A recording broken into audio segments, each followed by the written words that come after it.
So guys, gagawa tayo ngayon masarap na ulam. Ito yung kamatis, sibuyas, bawang.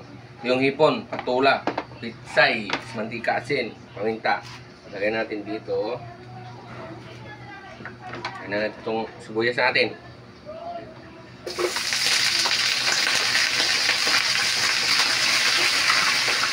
Yung bawang. Yung sibuyas, kamatis. Ayan ito na.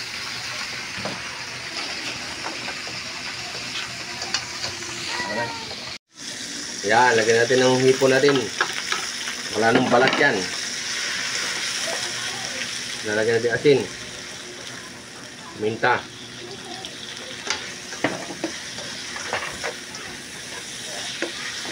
Yan.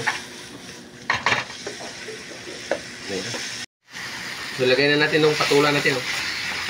Yan.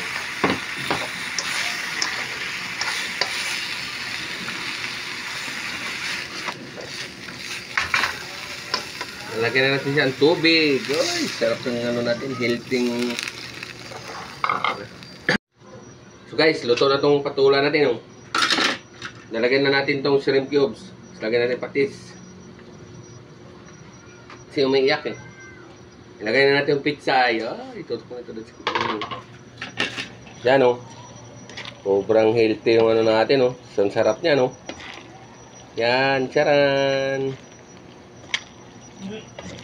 Sa aming hipon So guys, luto na. Luto na yung natin patula at saka pitsay na may hipon. Sarap yan. Isa na natin kumain. Tama muna natin. Ito na, kakain na tayo. Sarap. Sakto sabaw natin. Tanggal yung mo dito. Pag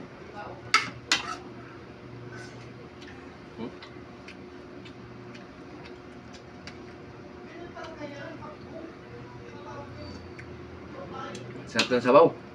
Kombinasyon sa patula sa kahipon. Try nito. Dahil pa yung patula. Umusok pa.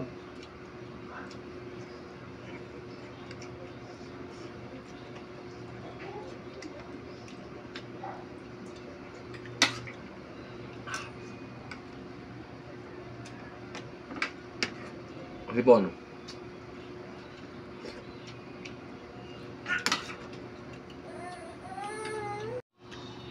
Guys, yan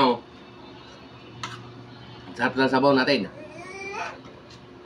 Huwag niyong kalimutan mag-follow sa ating page. Go.